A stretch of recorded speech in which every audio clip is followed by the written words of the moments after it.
So good morning to everybody here in Michigan. It's a cloudy day. Today was supposed to be a sunny day. And yesterday I kind of prepped for today to be a sunny day. And they had completely changed the forecast. Now, I don't listen to the news because that's depressing, as we all know. And I usually use an app. And this is AccuWeather, or AccuRite Weather app on the phone. And it said that rain was supposed to come on the 10th, like the 9th and the 10th. And it was like first 70%, 50%. And now they completely changed it overnight to today. We are getting rain. But we're not going to get a lot of rain. So it's a little disappointing. We have just not had a lot of rain here. I've been just mainly trying to maintain watering everything around here really good. Deep watering in a lot of stuff, because when you have an older plant or even a younger plant, it's very, very important at this time to make sure that when you get your new plants in the ground that they are watered in super well before the freeze. If you don't do that, then you could have the roots will die.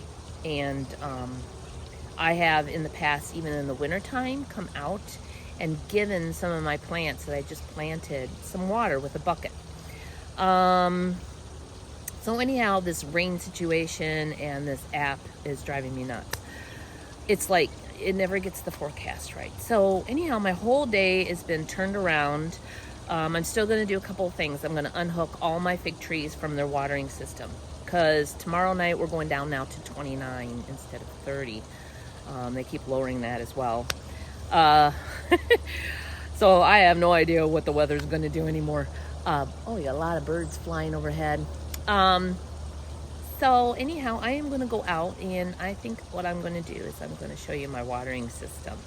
So mine is by, a lot of the parts are from Rainbird, and it's usually something you can find at Home Depot, but usually Home Depot has the stuff for lawns.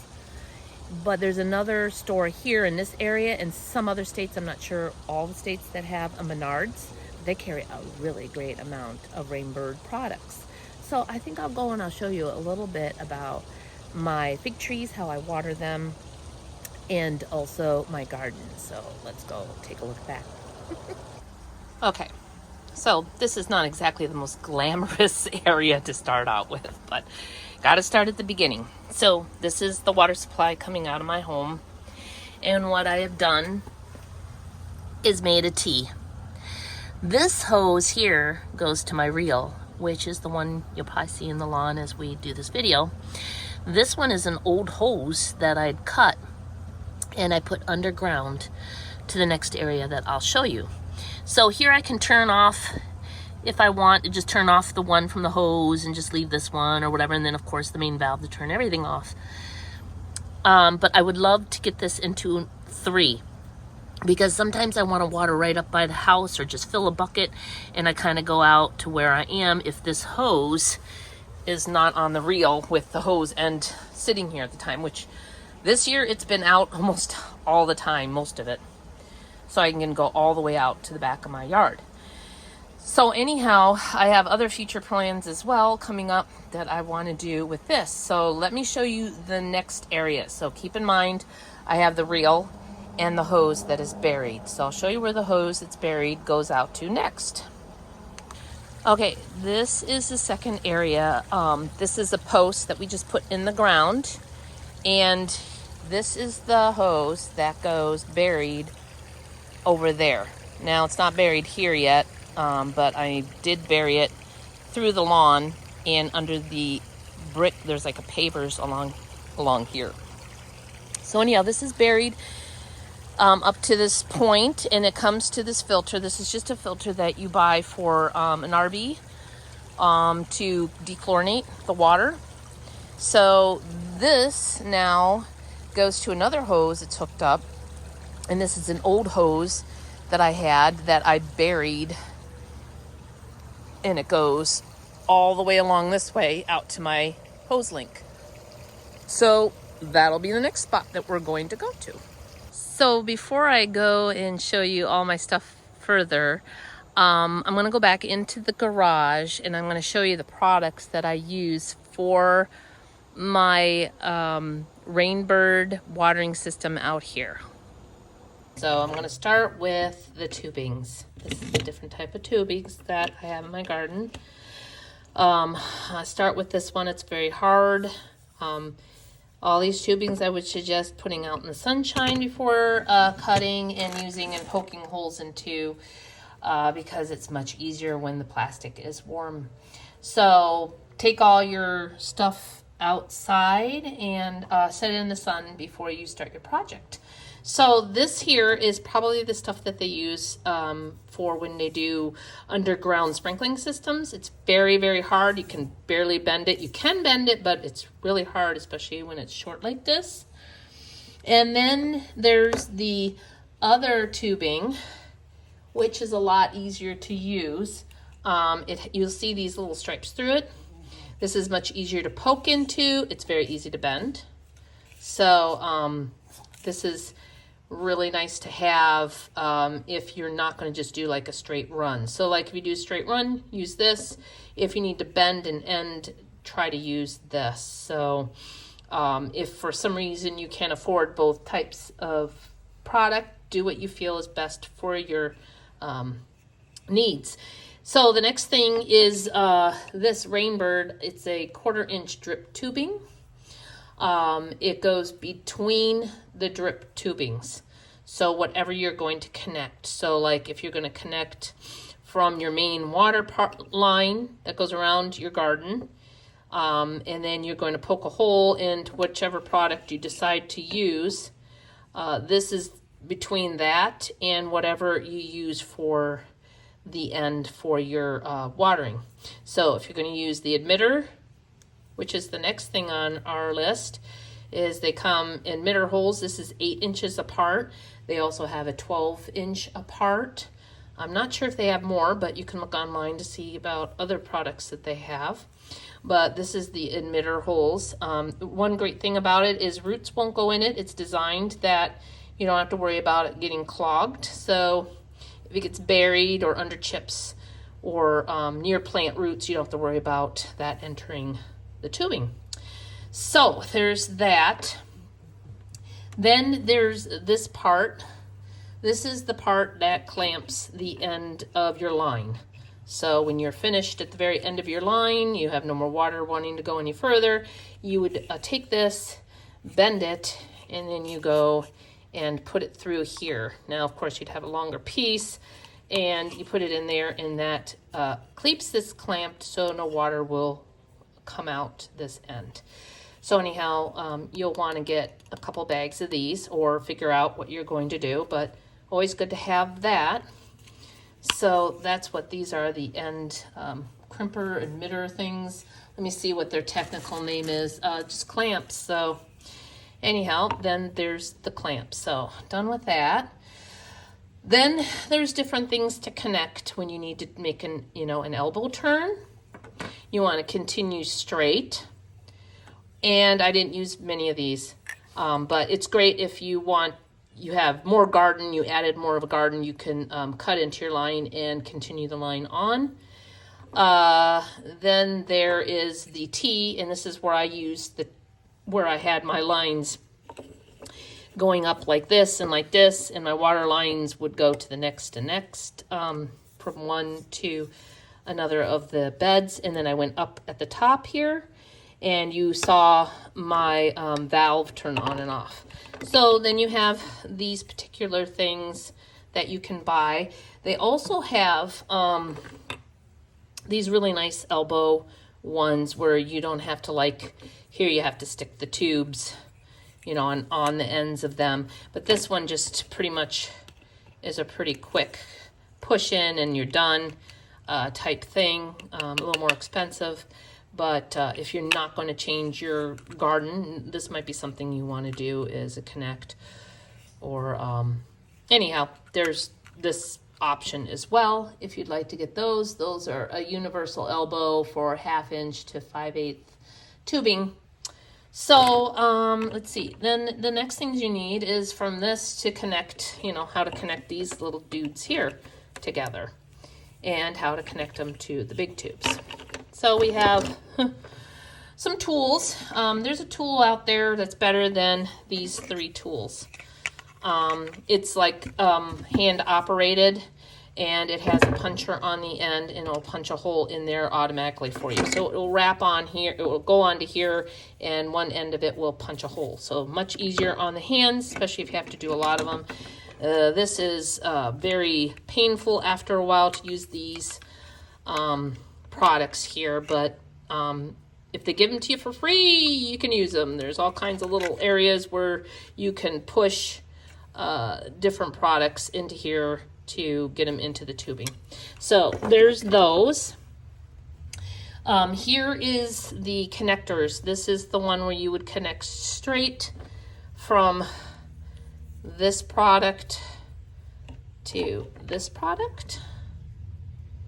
And then if you're going to connect straight from here into this, sometimes you can do that. The emitter hole's right to it, which I'm going to do for my raspberry garden. And then if you need to go from a pot and you don't want to drip water all the way, you want it to just go to your pot, you can add this, like one to here, and then add another one to here, and then that will take your water to your pot. So after you have done your connecting of how you're going to do it, they also have like a T-shaped that you can use. And then you'll want to end your row. So they have these goof plugs or end cap things, and they come on these little things. You take it off, and you can just go on the end of your line, and you put this end into it. You just kind of wiggle back and forth and put it all the way in, and then that will plug this from admitting water out, because if you don't, it won't admit from here. So you need these goof plugs here. So I have these goof plugs. Then also, if you want to not use the emitters, then there's other products for the end.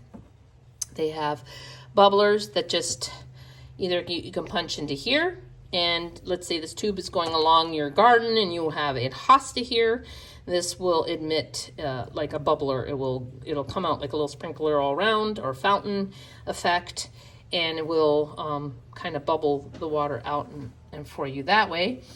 They also make them where they come on a stick, and you can stick this into your pot, and this is bubbling, and you can adjust the top just like this one of how fast you want it to go. I don't think they work very well in the pot. They didn't seem to cover the pot well enough for me, my big pots anyhow. Maybe for a little pot for plants, that would be really great. So you have those products. Then there's this cute little between where it's the little shutoff valve, very similar to the shutoff valve I use for my gardens. And this is a little one that you can put in here. You connect it between, and then you can just shut off a particular pot or watering flower box or something like that. And you know, if that water box is too wet, you can just turn that off and everything else will get watered.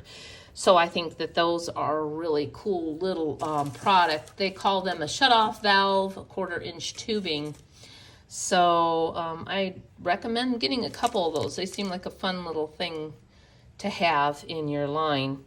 Let me think if there was something else. Okay, then when you're connecting to your hose, excuse me, oh, my nose itches. You would, let me see, make sure I get the right end. This is the tubing end, and then your regular hose would hook up into here, or your faucet, or however you're bringing your water line to your watering system. And they kind of look like this as well in a kit that you can purchase. You can see very self-explanatory. And then I also used a Gilmore watering system. This one has 2 ends to it, and then the hose goes up into the top here. Programmable for 2 outlets. So if you have 2 gardens that you want to do, so like one would be my fig, one would be my vegetable garden, or let's say you have other trees you want to do as well, you could do that. So I'm probably going to use this new one in my backyard and put the older one to the front yard where I want to water my flower pots or my flower boxes that I have up there. So anyhow, there's that product. Here's how it comes.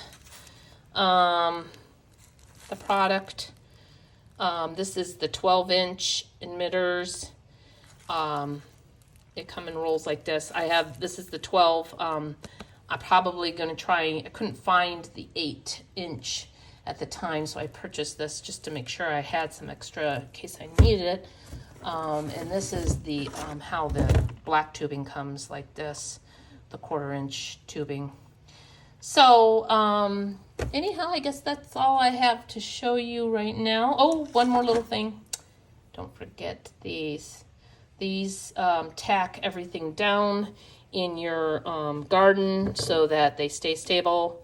Or let's say you want to wrap things around. This is not very big, but you want to wrap things around to go around a plant and you want a little extra watering. These will help you direct and secure your lines. So make sure you get lots of these. I have about 3 boxes that I almost completely used in my backyard of these little things. So make sure you get lots of these when you can. So I'm trying to think if there's something else. Oh yeah, one more thing. These little things. These are really great to put between your tubings and your connections wherever they are. You need to have yourself one of these tools which you put between here and then you clamp. Why can I not do it? And I think it's because I'm trying to hold too many things at once. Why is this not opening all the way? Oh, there.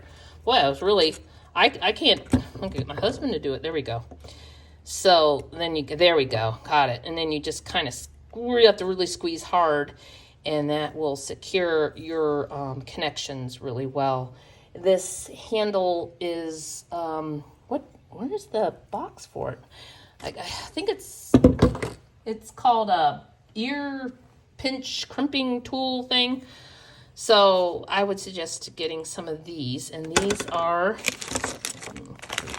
packaging. They are the 1/2-inch pinch clamps. Usually you find this over in the plumbing section. I didn't see it over by the Rainbird stuff, but this would be great to have. They're kind of like the old-fashioned clamps that you have the little spinny thing and you have to use a screwdriver, but these are much quicker and nicer. So anyhow, I guess that's all. I hope this was helpful and what products I use for my garden. So here is my post over here, and down below is my Gilmore watering system, which only has 1 outlet, where the other one has 2. So I'm probably going to move this one up front and then go and put this one, the new one, back here. So you can see the different attachments I talked about that goes to the tubing with the line, the tubing that has that green mark in it, the line going through it, that's the easier tubing. But I went and started using on this side some of the harder stuff. It does bend, as you can see. It doesn't have that line in it. It does bend, but it's not as easy as the other stuff to poke holes into and stuff. So anyhow, here's a shut-off valve. There's a T here under the stone that you can't see. And then behind this one, you can barely see it, the little attachment goes through, and then how I attached this part with that part I showed you in the garage. Anyway, this into that.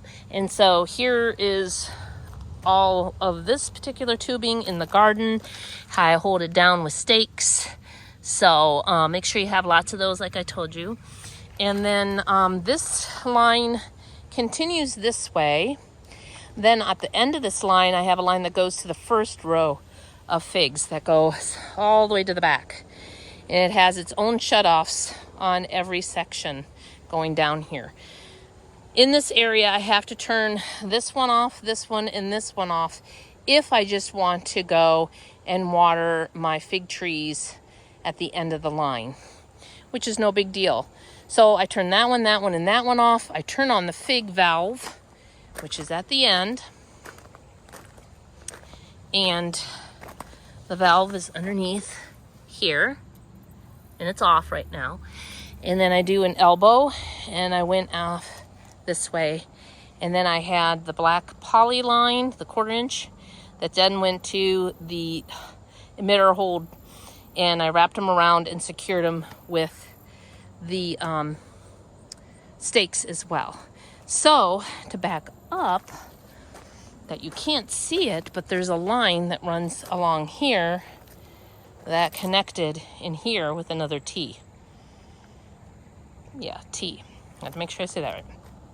And it goes down here, and there's a shutoff valve down at that end for the rest of the garden, which is right here. So this shuts off my whole other garden over here and in the back. So when I just want to water the figs, I'll shut that off. And then underneath here, you can't see it, there's another T, and it comes off to this way and goes to the raspberry bush and to my other line that does the rest of the figs this way. So that's kind of the gist of the big lines that go through. And I have the shutoff valve there off right now. And I have the raspberry on. So if I want to just do figs, I'll turn that off. And then I'll turn on my figs.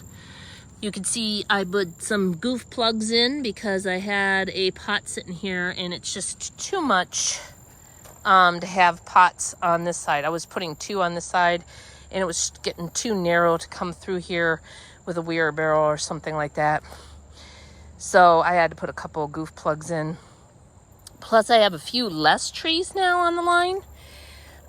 So I had to put some goof plugs in along the big line as well. So it does work very well.